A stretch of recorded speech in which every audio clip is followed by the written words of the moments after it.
The land was supposed to be a new beginning. Wade Langston believed that as he pushed his horse forward across the dry stretch of earth he had just bought from the bank. The land was empty, quiet, and wide, the kind of place where a man could bury his past and start over. The wind moved slowly across the grass, and the sky felt endless. Wade rode on, thinking only of fences, water wells, and peace. Then he reached the last low ridge, and everything changed. Wade pulled the reins so hard his horse nearly reared back. His breath caught in his chest. Ahead of him, standing against the pale light of the sun, were 7 tall wooden posts. From each post hung a body, 7 bodies. They swayed gently in the wind, ropes stretched tight around their necks, moving slowly as if the land itself was breathing. For a moment, Wade could not move. His heart hammered as his eyes struggled to understand what he was seeing. Then one of the bodies moved. A hand trembled weakly in the air. Its head shifted just enough to show life still clinging on. Wade jumped from his saddle and ran. Dust flew beneath his boots as he closed the distance. His blood turned cold when he saw their faces. They were women, young women, Apache women. Their lips were pale and cracked. Their eyes fluttered open and shut. One of them looked straight at him. Fear and hope tangled together in her gaze. "Oh God," Wade whispered. He pulled his knife free and climbed the rough wooden frame. His hands shook as he slashed at the first rope. The body dropped hard to the ground, and a weak, broken breath escaped her chest. Wade did not stop. He cut the second rope, then the third. Each woman fell into the dust, gasping, coughing, clinging to life. When he cut the final rope, the last woman opened her eyes fully and looked up at him. Her lips trembled as she whispered, "They have not won yet." Wade did not answer. He knelt beside them, pressing his ear close to each mouth, checking pulses with desperate care. All 7 were alive.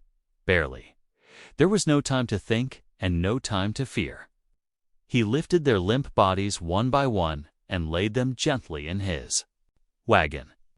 The ropes still marked their necks, deep and angry, as if the land itself had tried to claim them. The ride back to the ranch felt endless. Cold wind cut against Wade's face. Red dust clung to his clothes. Behind him, faint moans rose and fell, each sound tightening his chest. With every mile, he understood one truth clearly. If he failed them now, they would die by the time he reached his cabin. The sun was already lowering toward the mountains. Wade worked fast. He built a fire, boiled water, and tore his spare cloth into strips.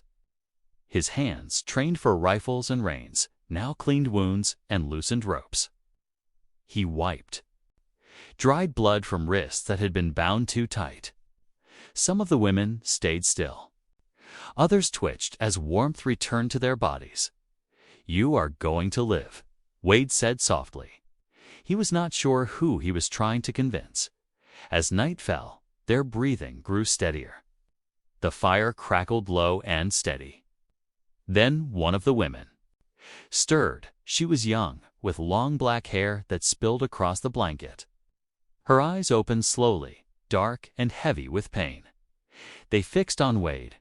"Who are you?" she asked, her voice thin but clear. "My name is Wade Langston," he said. "I own this land now." She tried to sit up and winced. Her eyes dropped to the marks on her wrists. Tears slipped down her face without a sound. "They wanted to make an example of us," she said. "They wanted the world to see what happens when Apache women stand up." Wade felt something burn in his chest. "Who did this?" he asked. She hesitated, then spoke with quiet bitterness. "The bank, the railroad company. Men in tall hats who believe our lives mean nothing." The cabin fell silent. Wade did not need more details. The ropes, the bruises, and the fear in their eyes told him enough. He stared into the fire, and something inside him shifted. He had come here to escape war. Instead, war had found him. On the second night, all 7 women sat together near the stove, wrapped in worn blankets. Outside, the wind howled across the empty land. Inside, the air was heavy. Finally, the eldest woman spoke. Her name was Naira.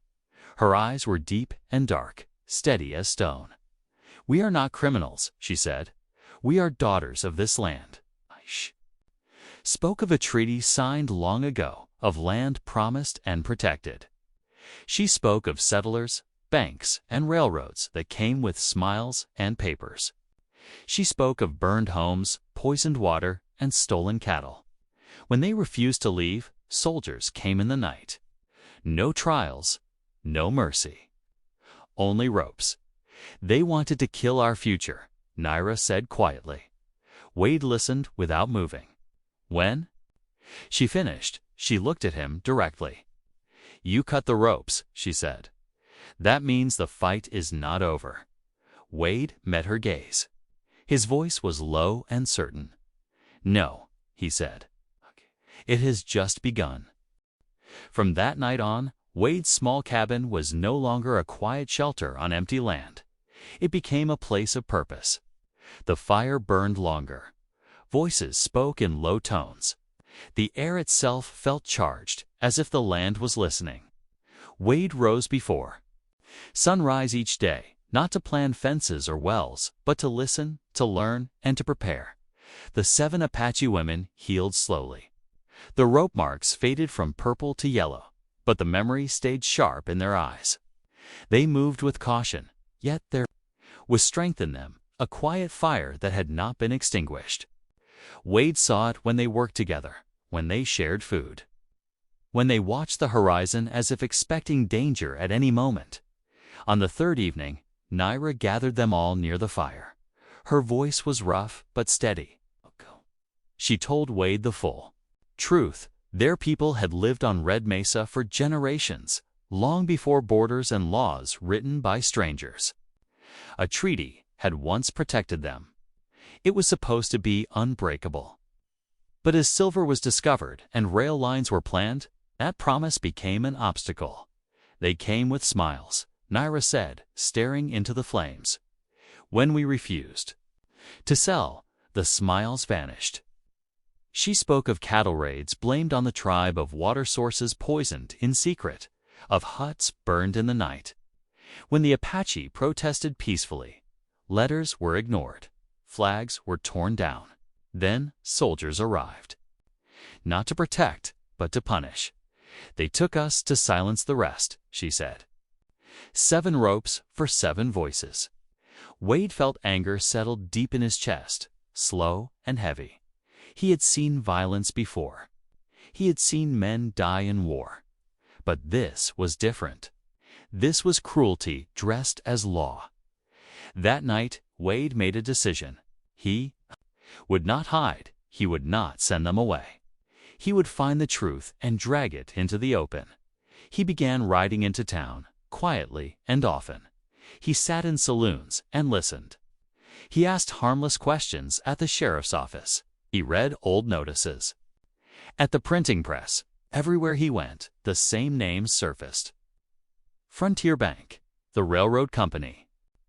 Men who spoke of progress while crushing anyone in the way.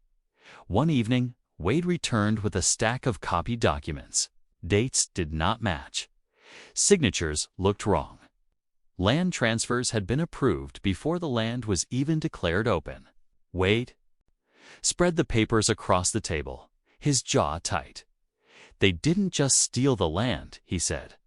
"They rewrote history." Days later, a thin envelope appeared at the cabin door.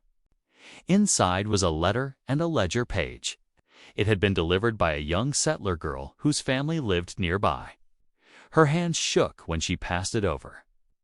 Wade read it once, then again, his face darkening. It was proof. Bribes, payments to officials. A clear plan to remove the Apache people before the railroad arrived. No courts, no trials. Just removal. When Wade showed the papers to the women, silence filled the room. Naira closed her eyes. "They want to erase us," she said softly. "Then we won't let them," Wade replied. "But we can't fight them with guns alone."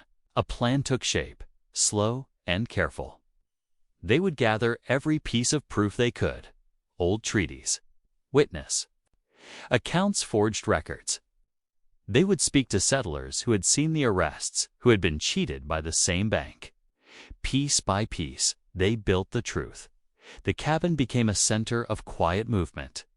Some rode out to speak with elders who still remembered the treaty. Others copied records under cover of night. Wade worked like a soldier again, not charging forward, but watching, waiting, choosing the right moment.